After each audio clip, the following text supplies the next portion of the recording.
This is what music production looks like for most people. Random lessons with tutorials stacked on top of each other, right? So, one week I'm gonna learn how to get punchy drums. The next week I'm gonna learn how to mix vocals. The next week I'm gonna learn MIDI drums. The next week I'm gonna learn yada yada and so on and so forth. Look, this works for some people, but for most, you're gonna run into problems. All it takes is the right problem to come through and everything topples. I've coached musicians of all skill levels, from complete beginners to more advanced producers, and I think we all could benefit from just taking a step back and re-looking at the fundamentals. Let me tell you a quick story. I've been making music for about 20 years now. But for the first 10 years, I didn't really have a plan on how I was gonna get better at production. I thought, if I just keep creating, I'll get better. Which is true, the more you create, the better you get. But it got to a point where I started realizing that, there's hidden prerequisites. Let's take compression, for example. When I would create, I would put compression on everything. Because of the YouTube videos that I watched and all of the tutorials, I just thought this was something that you were supposed to do.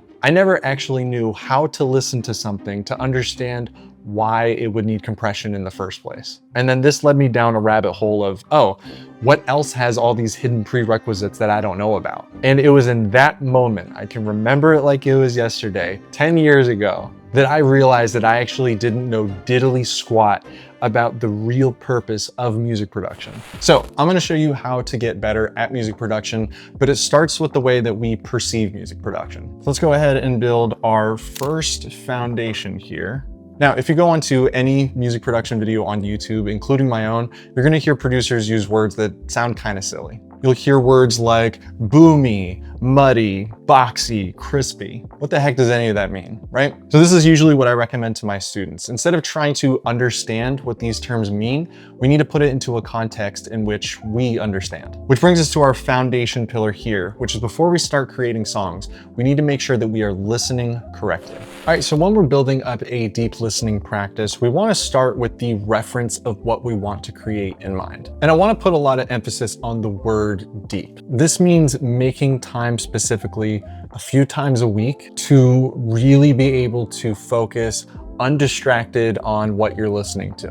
I honestly think that 15 minutes a day of deep listening, that's usually what I recommend to my students, is like the perfect amount that you need. But here's the difference between deep listening and passive listening. Passive listening is when we're listening to music on walks, when we're driving in our car. Like I said, deep listening is sitting there very purposeful and identifying exactly what you hear and the characteristics of what you hear as well. This is where keeping a deep listening journal would come in handy. And trust me when I say this, deep listening is a lot harder than it sounds. Because most of us think like, yeah, I could sit there and listen to something, but to deeply listen and to identify things. There's a lot of times in music when there's a lot of layers going on and it's hard to pick those things apart. So I'm actually going to open up a prompt sheet that I put together. So you could sit with your journal and this and just ask yourself these questions as you go through. There'll be a free download in the description for this as well if you want to check out the deep listening prompts. So let's go ahead and take a listen to one of my songs, because I can't play other music or else, YouTube, copyright, all that goodness. I want to play a little bit of it. We're going to listen to it, and then I'm going to ask some of these questions and we're going to try to identify these things, okay?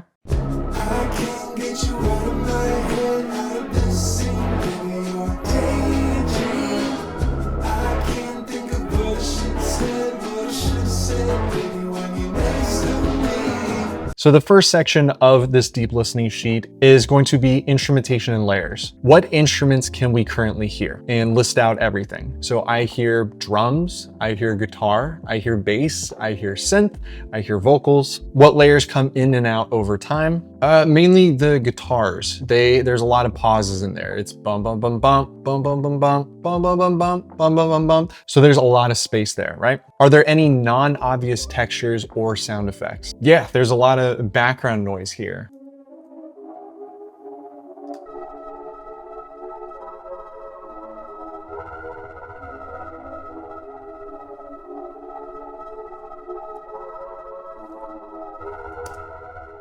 And then even with the drums, it may sound like it's,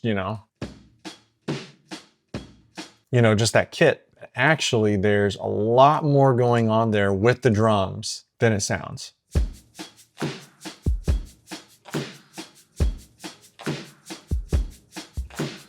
But what I would recommend for your deep listening sessions, like I said, sit there undistracted and ask yourself these questions as you're listening. I mentioned as well to keep terms relative to you. I literally tell my students, if flubel is the word that you use to understand something, then use the word flubel. Because when you hear later in other tutorials that you may watch and somebody says boxy, well, you could go, hey, wait a minute. This boxy thing that they're talking about kind of sounds like what I describe as flubel. Can't believe I'm using flubel as the word, but okay. And you're gonna start to be able to connect the dots, because it's hard to show somebody what the word boxy or boomy means, because we all kind of have different versions of it. So make it easily identifiable to you first and then connect the dots. And then last thing I want to mention about deep listening, when you're doing this, it may be painfully obvious and boring to do, but when you identify things, you don't want to start out super specific. Start out being very general, because turns out a lot of the things that may sound very general to us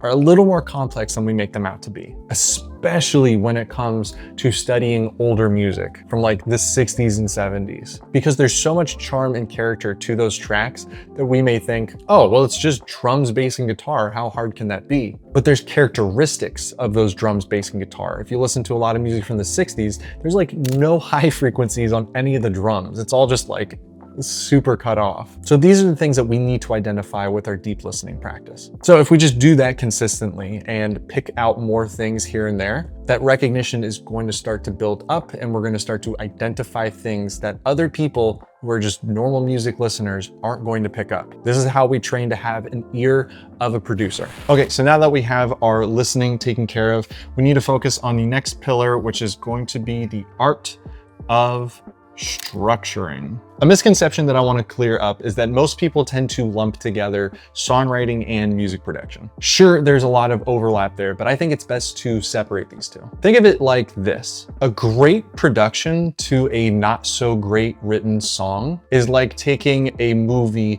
with a horrible script and adding all of the production value onto it.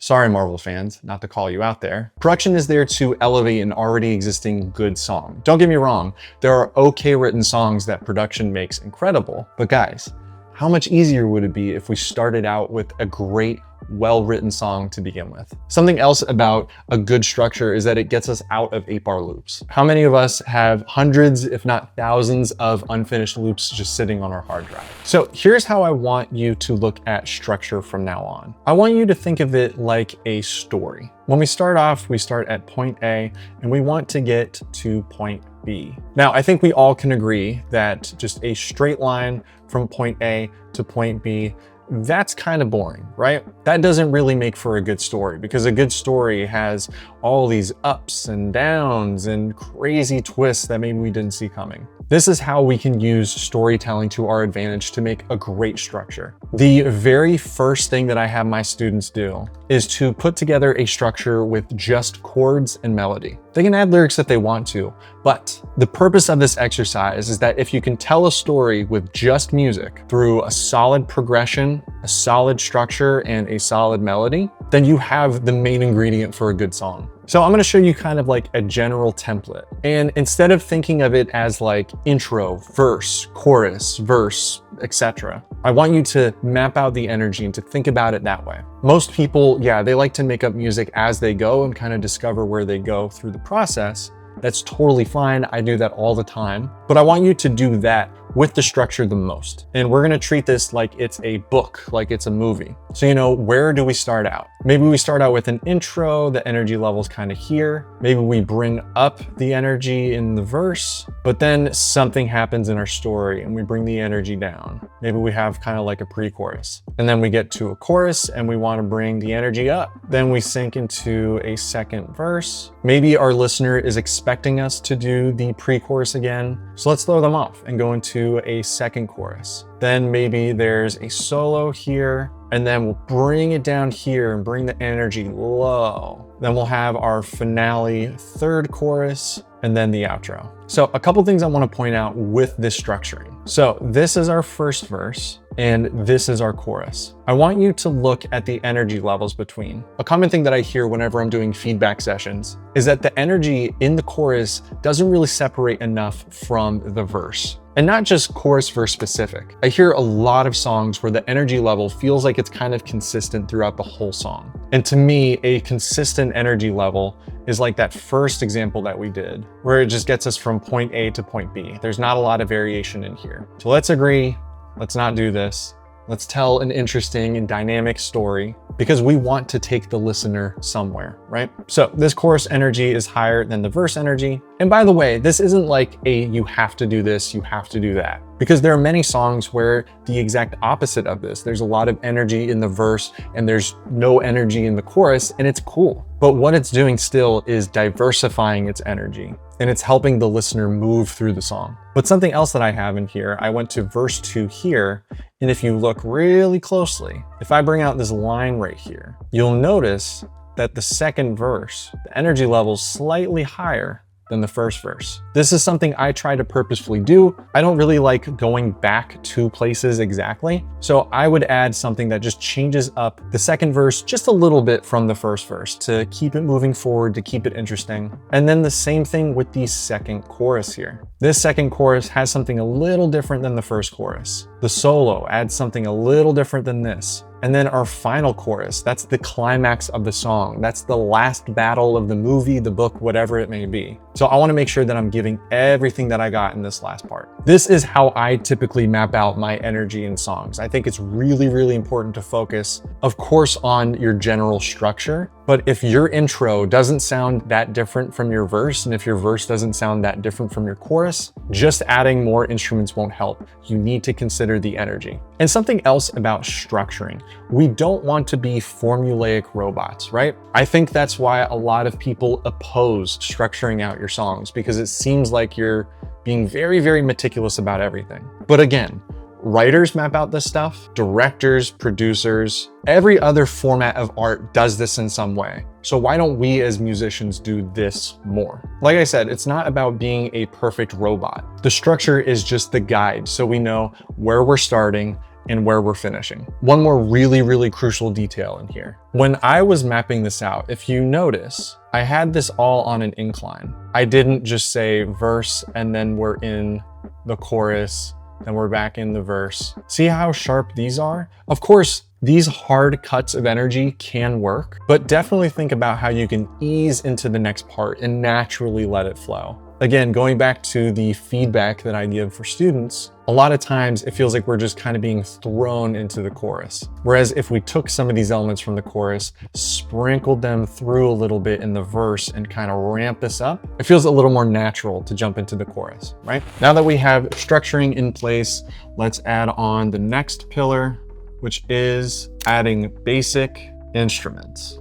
This is where things can get a little tricky because there are infinite ways that we could take a song, right? So instead of trying to build out super complex layers and add all of the production to the song, I want you to start off with the most essential layers to this. I'm talking just drums, bass, guitar, vocals, maybe a piano, maybe a synth, but the goal is to keep it simple. There is a student in our first launch of the music production bootcamp, Molly, who wanted to get this big wall of sound. We came to the realization that in order to get this crazy wall of sound and add all these layers, we have to start with the basics first. Once we understand how to make the most of the essentials, that's when we can start adding on everything else. All the shiny bells and whistles to the track. Don't get me wrong, these songs with crazy layers are impressive, but how much more impressive is it if you can move others with just basic essential layers? So once we get to adding basic instruments on here, we want to choose the right sounds. We want to choose sounds that are going to sort of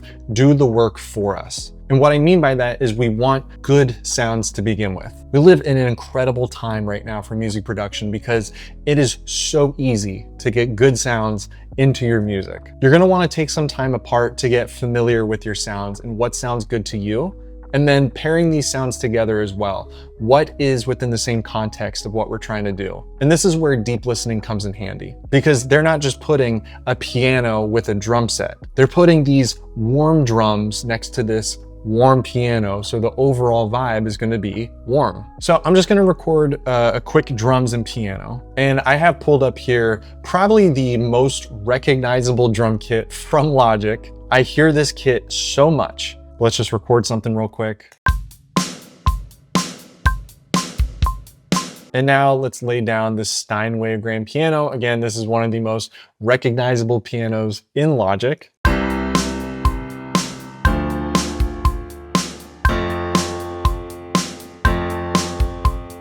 So right now, sounds a little bland, sounds a little corny because we don't have interesting sounds to begin with. It sounds very stock. So what happens to this exact same performance if I just change these drums to this Fat kit? It's a kit that I put together in Addictive Drums. So literally the same playing, but just with different sounds. And this is what it sounds like.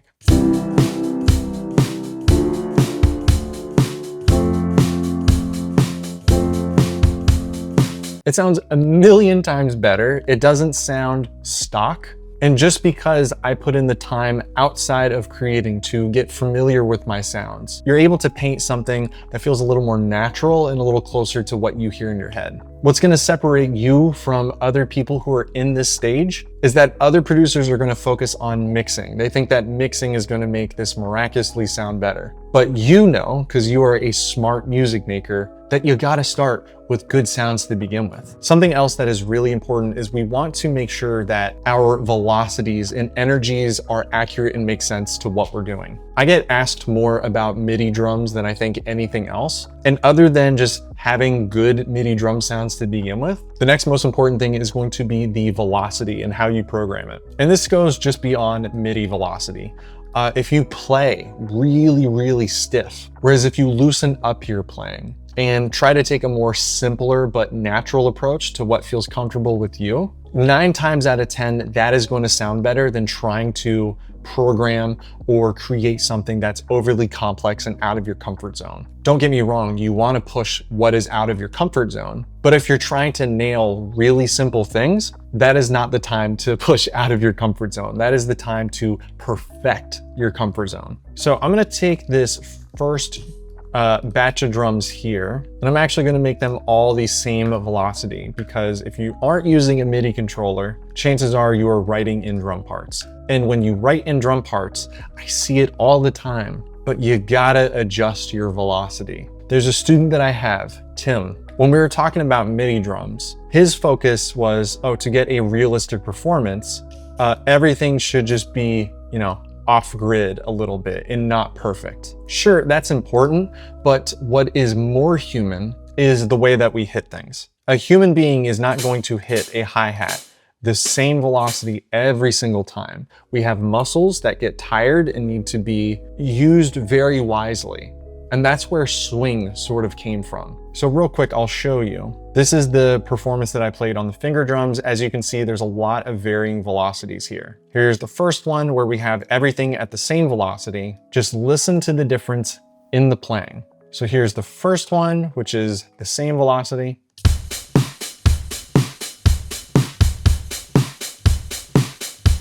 Sounds pretty stiff. This one sounds like it's moving. So just be mindful of your velocity. If it's sounding too stiff, start changing some things up. And the beautiful thing about MIDI, it's like Lego blocks. I can put any of these things anywhere where I want to go. I can change them however I like. I don't just have to stick with the default value, right? So last thing, I'm going to talk about adding one more instrument here. And this applies when you're adding really any instruments. But as I add more things on, sure, I want to listen to what I'm adding, but I also, just as importantly, want to listen to what comes before this. So I'm going to add this bass part. But before I even touch the bass, I want to listen to dynamically what is happening in this track right now. So let's just listen.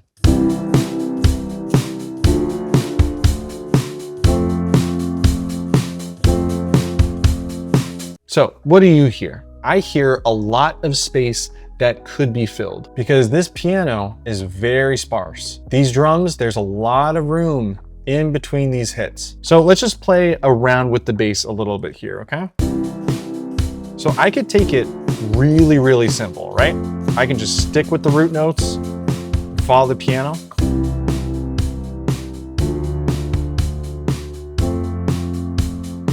Or I can make it a little more dynamic, because there's a lot of space to fill. Or I can make it suspenseful.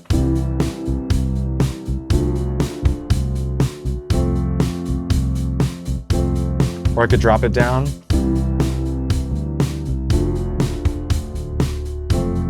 I lost my way in the notes a little bit, that's okay. But you want to listen to how the instruments react with each other. Just because you have a cool bass line that sounds cool on its own, doesn't mean that when you bring it into the track, it's gonna fit right. The elements in music is a conversation. Another student of mine, Polly, sorry to pick on you a little bit, but once we got to the adding layers stage of our music production bootcamp, we found that it was really hard to make out what was going in the song, mainly because there were too many layers doing too many different things. The bass didn't interact with the drum pattern, the guitar part didn't interact with the bass, so therefore it also doesn't interact with the drums. Nothing was speaking the same language here. So we want to take note of what space we have to fill things with, and also the unison. What elements sound good when they're paired together, working together, and what elements sound good when they're kind of just floating off on their own a little bit. But when in doubt for this, keep it simple, at least for now, while you're still building up the comfort of fitting instruments together. Because if you keep things simple, you're going to easily understand how they relate to each other. Then as you get comfortable with that, you can start pushing it a little, add a couple more kick drums, make the bass a little more dynamic, and just slowly build it out over time. You're going to get more comfortable with it, I guarantee it, but you gotta start painfully simple first. Now, for this next layer, I actually don't want you to touch the song that you're working on. At least for now, we'll get back to that. I actually want to show you where a lot of musicians, including past students of mine, jeopardize their learning experience. Many times when we practice production, we practice by making our own songs, which, don't get me wrong, is a form of practice, but as artists, we tend to get attached to our original work. And learning and practicing can be boring and frustrating. So my question for you is, why would we want to bring the frustrations of the learning process into our original work that's a little more high stakes? So instead, for this next step here with practice, we want to practice advanced techniques and layering outside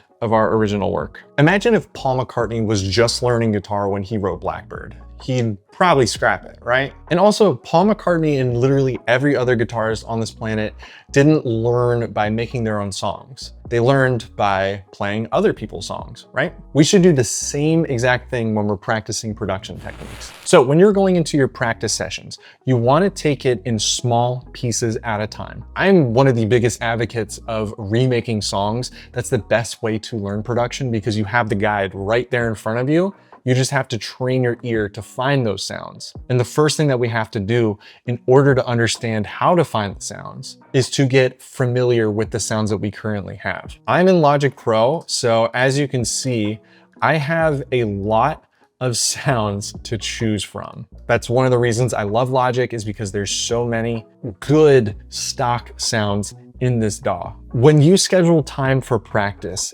every week, at least one session a week, you should be going in here and just clicking through your presets and listening to them. The more familiar you get with them, not only you're going to be able to find them much easier, but you're also going to be able to identify certain tones and characteristics about them. If you don't do this, that's the equivalent of going into game day and trying out new plays that you've never practiced before during the game. No sports team on earth is going to do that. So let's just go through some of these piano sounds and see what we got. So this one's called Ballad. What does that sound like?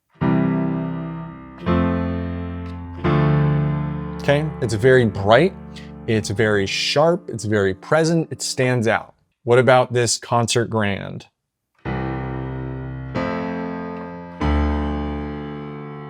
That's a little more bright and sharper than the last piano that we have there. So this Concert Grand, I would use that to really cut through if I need like a theatrical piano. What's early version? What's this next one?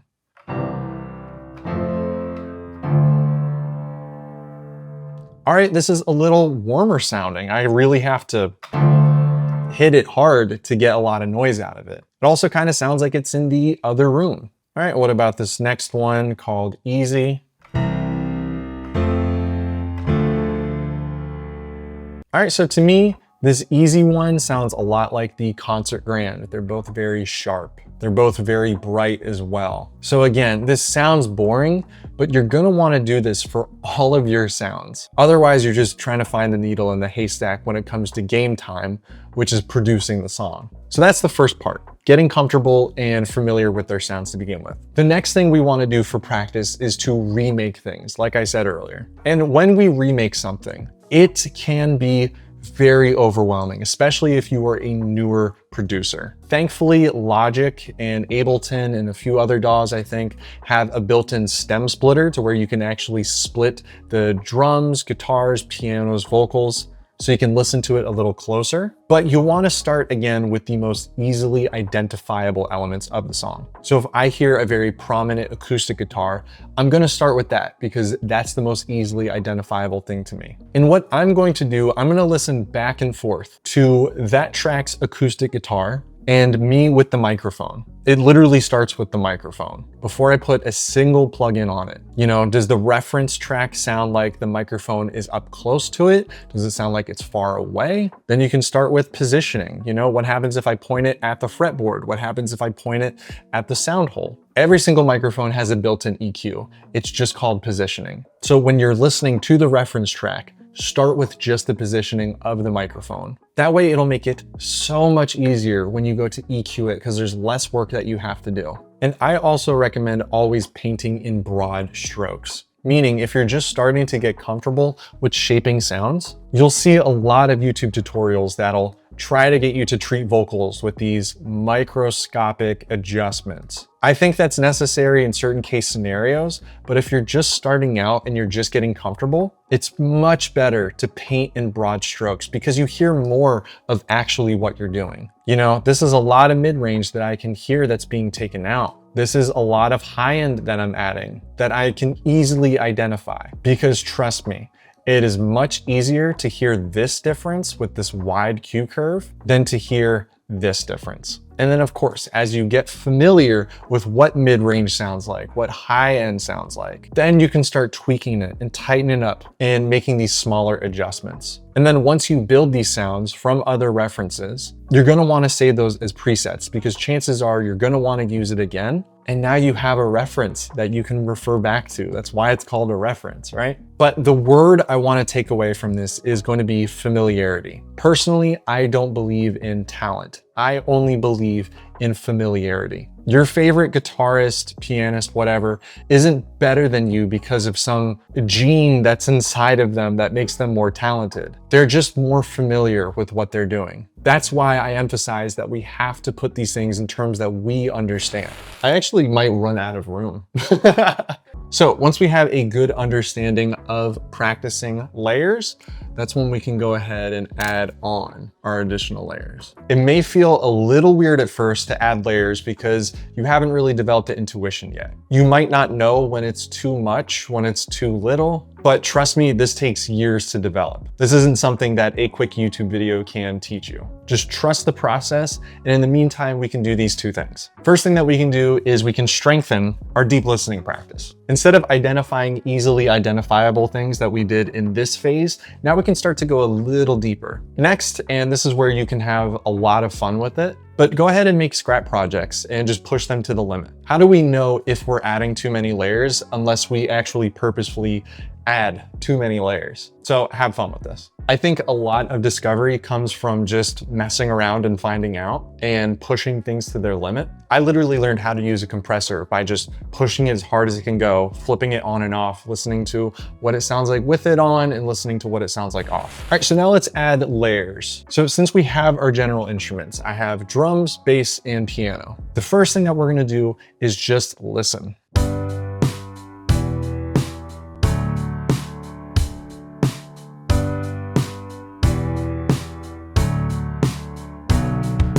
So the first question I'm gonna ask myself are, where are majority of my frequencies right now? The only thing that's really popping out in the high end is the hi-hat and a little bit of the piano. Most of these sounds are pretty mid to low end focused. So I'm gonna find something that kind of fills up the high end a little more to this. And to me, one of the best things that you can do is add some kind of higher drone just to fill the space and fill the atmosphere a little bit. This one little thing usually can really just enhance a boring production. Because let's be honest, what we have here in the DAW, it's kind of boring.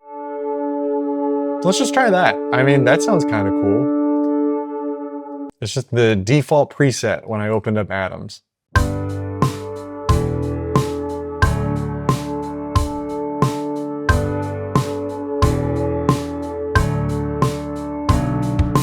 All right, I still think it's kind of just dragging a little bit. So I'm actually gonna add some percussion to kind of pick it up a little bit.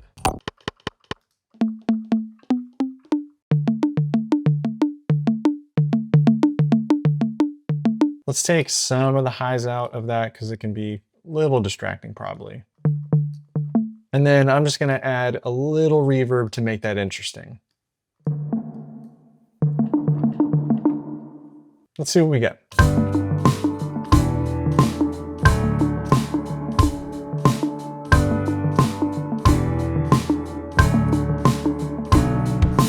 And I'm also thinking about the stereo field as well, right? By the way, I didn't pre-plan any of these sounds, so if it ends up sucking, you know, it happens. But right now, everything is very straight down the middle. So I can use this percussion and kind of push it off to the side here.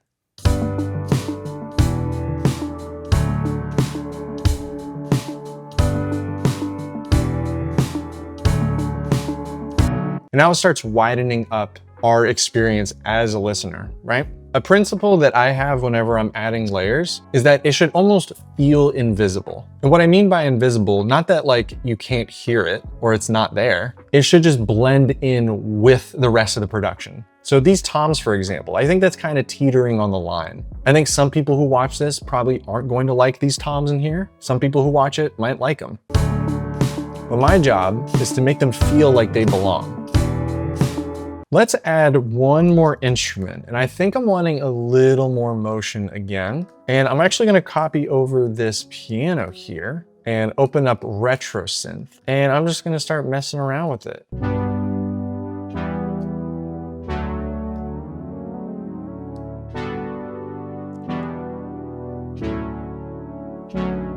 Add some vibrato for motion. Maybe an LFO for motion as well. And then just some reverb for some general atmosphere.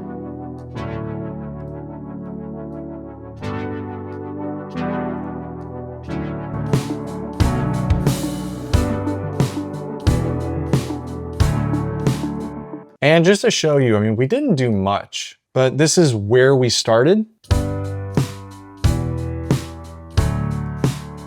Okay.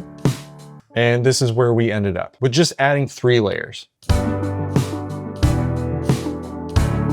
Now we have an atmosphere. And this is just the beginning of adding layers. There's so many different ways that we can take this. Too many ways to fit into this already somewhat long video. But like I said, usually the best layers feel invisible.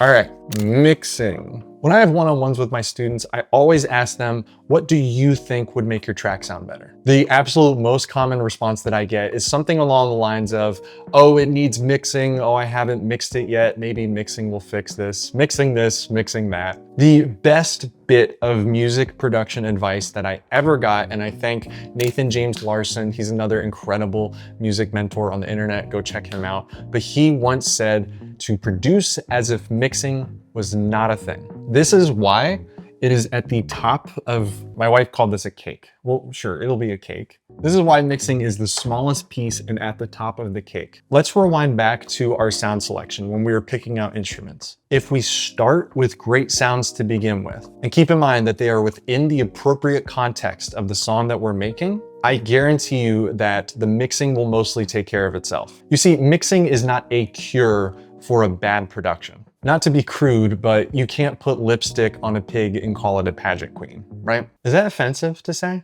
So yeah, just start with great sounds to begin with, get it right at the source. And if all of those boxes are checked, here's how to get a great mix every single time. All right, so mixing.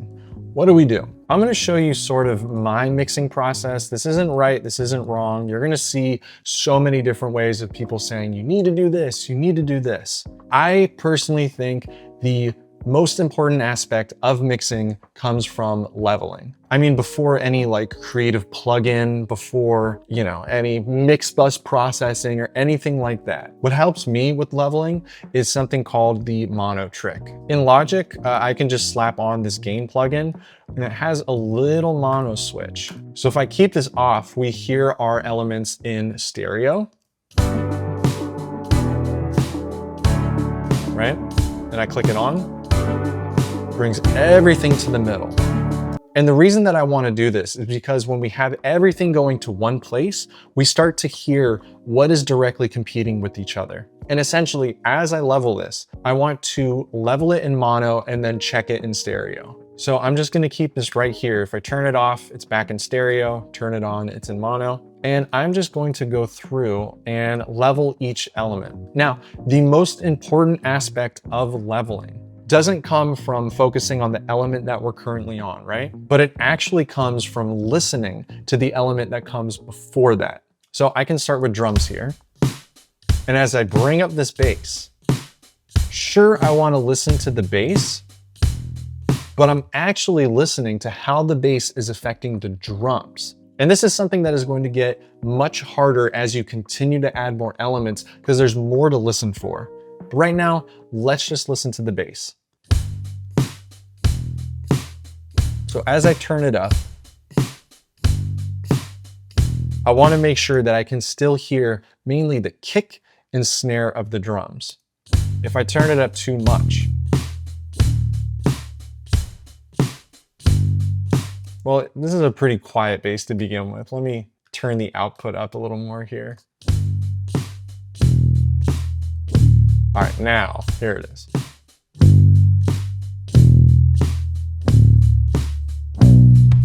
I'm losing the kick drum because of the overwhelming amount of bass frequencies that are in here. So I'm just gonna turn it up to where I clearly hear the bass and I clearly hear everything from the drums. Let's hear that in stereo.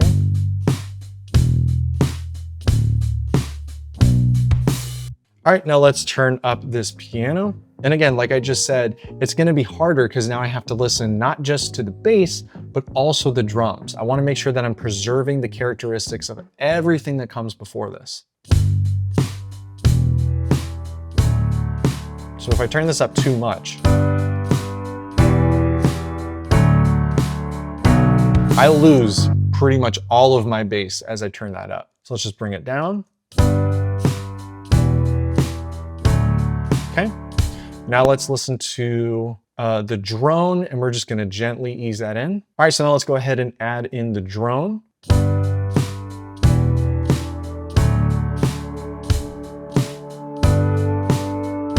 So this is definitely too much here. Bring it down.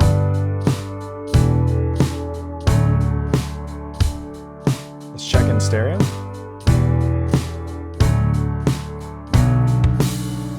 It's really subtle at that layer as well. So if we really want to hear the impact, all we have to do is just mute it. So if I play this, that drone isn't that present. But if I mute it,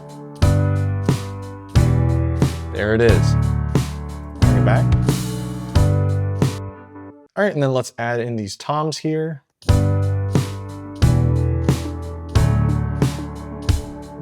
Right about there, not too much. And then this synth.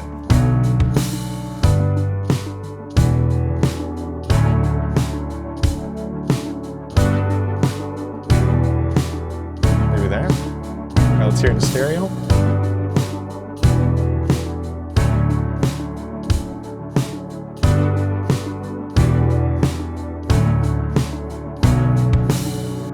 So right now I can hear everything very clearly. It's not all loud and super identifiable, but from my perspective, this is what I mean by these elements have to be kind of invisible. You know, it doesn't obviously sound like these toms are there.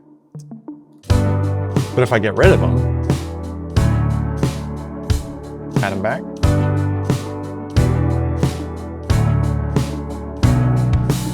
They make a difference, you know?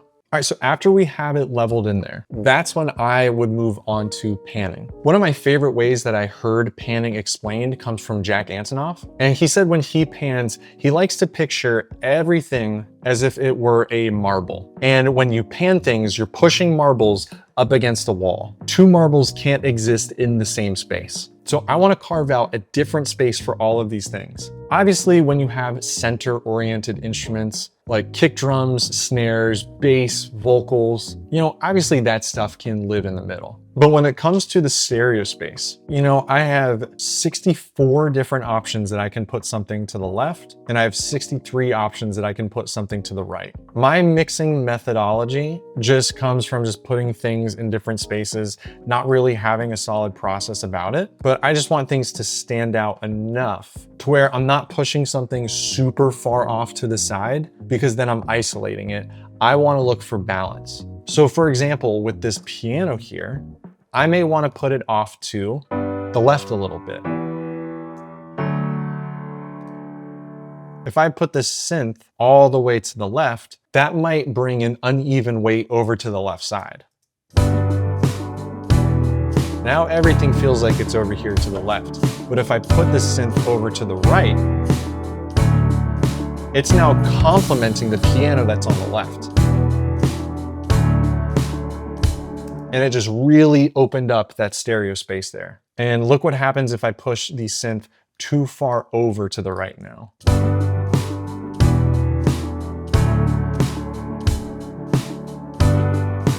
It isolates it. So it's just about getting in there, tweaking it, seeing what feels good where. And if you clicked on this video right now, I probably wouldn't recommend mix bus processing as an important thing that you have to do right now. Let's just start with getting a really clear picture of what's going on here. And then we can start additionally routing. Because I think a lot of newer producers, they see the pros talk about how mix bus processing transform your track. Don't get me wrong, there is a lot of value there. I use it. But until I can get the clearest picture without doing all those things, I shouldn't be worrying about that just yet. All right, and there's actually one more thing here at the top. I don't know how I'm gonna fit it. Let's just use abbreviations for this. DYCP. Define your creative process. So define your creative process. This is where we need to reflect back on everything that we did here and assess what went right and what went wrong. For the things that worked well, maybe structuring a track came pretty easy to you. Notate why it came so easy. For the things that held you up, that's where you need to plan more time for practice. I always recommend that it's better to practice consistently in smaller sessions rather than just to cram it all in one day. It's like going to the gym. Do I get stronger if I work out one day for 4 hours or every single day for like 30 minutes at a time? So make time that works for you so you can show up a little every day. I am a big believer that creating great things comes from building a strong creative process. And I think that that's one of the hardest things about having a creative process to begin with, because there's so much information out there. But it's easy for that information to become misinformation if we're not careful. This is where I want to help you. This week, I'm opening up doors to the newly improved Music Production Bootcamp. It's 12 weeks of lessons mixed with one-on-one coaching, homework with feedback, and a community that encourages growth and support. We also do weekly group calls, and it's just so nice to get all these different perspectives from people who make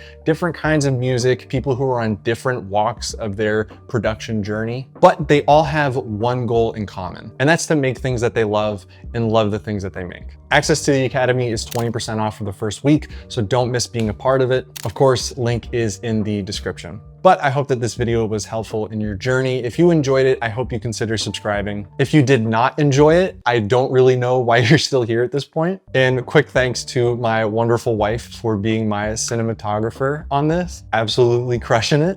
And I will see you guys in the next video. You want to do it with me? Peace.